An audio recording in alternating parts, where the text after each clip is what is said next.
આજની સ્થાયી સમિતિમાં ટોટલ 31 કામ મૂકવામાં આવ્યા હતા, જેમાંથી 2 મુલતવી અને 8 કામને નામંજૂર કરવામાં આવ્યા છે.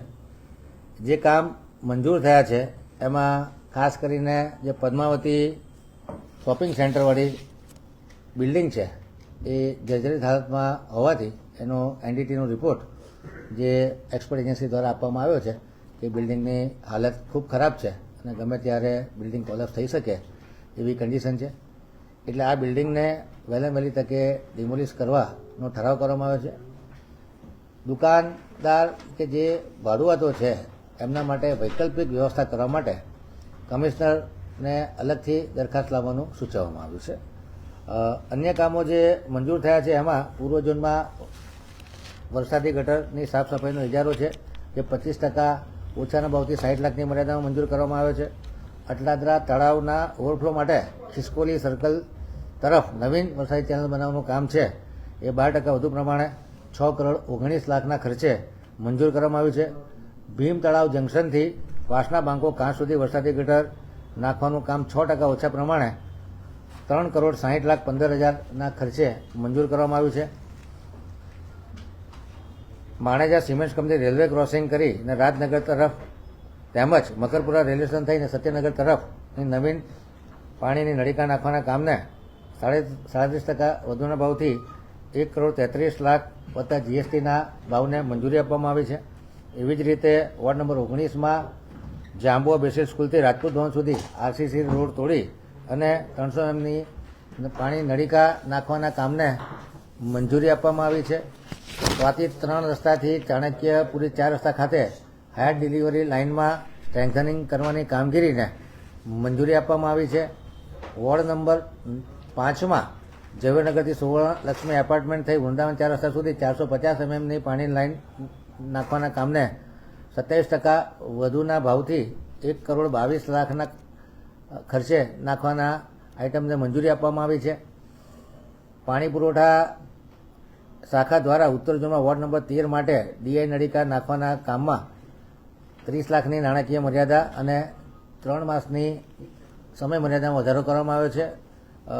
મુખ્ય માગ 6 માસના સમય મર્યાદાની અને 70 લાખના વધારાની માગ તેના બદલે સ્થાયી સમિતિએ 70ના બદલે 30 લાખની નાણાકીય મર્યાદા કરી છે અને 6 માસના બદલે 3 માસની સમય મર્યાદા કરી છે. મકરપુરા જીઆઈડીસી પ્લોટ 204માં પ્રેસ શાખાની નવીન કચેરી બનાવવાના કામને હાલ પૂરતું મુલતવી રાખવામાં આવ્યું છે. વડોદરા શહેરમાં નવાપુરા સરદાર માર્કેટ ખાતે વહીવટી વોર્ડ 13ની ઓફિસના કામને મંજૂરી આપવામાં 3.5%ના વધુ ભાવનું કામ છે અને કામની ટોટલ કિંમત 2 કરોડ 18 લાખ જેવી થાય છે. પાણીગેટ ફાયર સ્ટેશન માટે સ્ટાફ ક્વાર્ટર્સના કામને મંજૂરી આપવામાં આવી છે. 1.80%ના વધુના ભાવનું 8 કરોડ 44 લાખ 58 હજારના ભાવનું ટેન્ડરને મંજૂરી આપવામાં આવી છે. ઉત્તર ઝોનમાં સિવિલનો જે ઇજારો છે 10 કરોડનો સિવિલ કન્સ્ટ્રક્શનના કામનો ઇજાદારે 2% ઓછા ભર્યા હતા.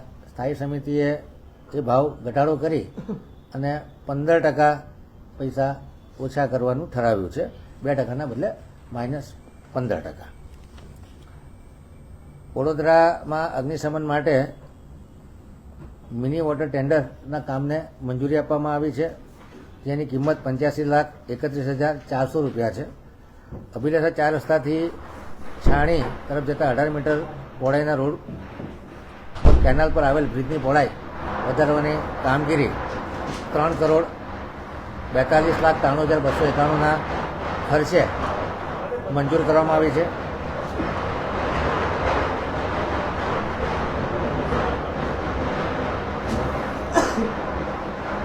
નવીન કરોડિયા કમાન્ડ વિસ્તારમાં પાણીનું નવીન નેટવર્ક નાખવાના કામ 87,17,000ના ખર્ચે મંજૂર કરવામાં આવ્યું છે. કરોડિયા વિસ્તારમાં 36 લાખ લીટર કેપેસિટર ભૂગર્ભક્ષમ ફીડર લાઇન અને પમ્પિંગ મશીનરી ઇન્સ્ટ્રુમેન્ટેશન સિવિલ ઇન્ફ્રાસ્ટ્રક્ચરના કામને 13 કરોડ 51,17,721 વત્તા જીએસટી કે જે 39.11% વધુના કામને મંજૂરી આપવામાં આવશે.